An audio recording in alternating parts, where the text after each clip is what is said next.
जय जगत.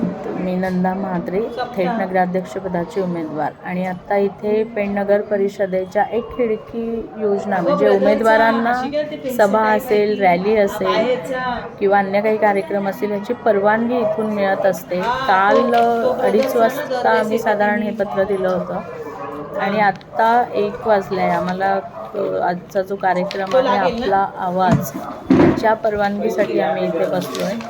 आम्हाला अजूनही त्याची परवानगी मिळालेली नाही आहे. मी 11 वाजल्यापासून मी स्वतः उमेदवार असून नगर परिषदेमध्ये बसलेली आहे आणि तिथे मग सगळं आधी सांगितलं की तिथे देता येत नाही. मी म्हटलं का बरं, ही धोकादायक इमारत आहे का भाजी मंडई, मग ती पूर्ण खाली करा जर आम्हाला तिथे परवानगी मिळत नसेल. आपण पाहत असाल की सत्ताधारी पक्षाच्या उमेदवारांना रस्त्यावरती कॉर्नर सभा घेण्यासाठी या परवानग्या धडाधड दिल्या जात आहेत.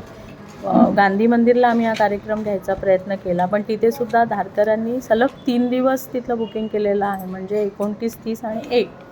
आणि खालचं मैदान आणि वरचा स्पेसेससुद्धा त्यांनी तिथे बुकिंग केलेलं आहे. आम्ही पेण नगर परिषदेचं क्रिकेटचं ग्राउंड आहे ते सुद्धा बुक करण्याचा प्रयत्न केला, तर तिथेही आम्हाला ती परवानगी दिलेली नाही.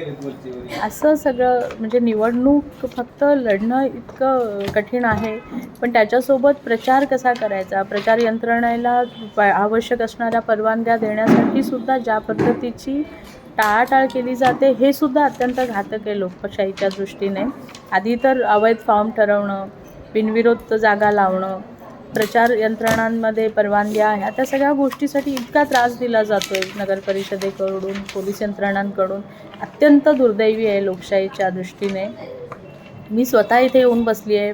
माझी निवडणूक प्रतिनिधी जे आहे तिला इतकं सगळं शक्य होईल असं नाही आहे. प्रत्येक उमेदवारांकडे इतकं मनुष्यबळ नसतं, इतकी माणसं टेक्निकली नसतात. हे सगळं लक्षात घेऊन अधिकाऱ्यांनी उमेदवारांना फ्री ठेवलं पाहिजे, शक्य तितक्या लवकर परवानग्या दिल्या पाहिजेत. खरं तर असं घडणं अपेक्षित असताना आम्हाला मात्र इथे प्रचंड त्रास दिला जातो आहे. निवडणूक लढणं राहिलं बाजूला, आपल्याला माहिती आहे की 30 आणि 1 हे शेवटचे 2 दिवस आहेत.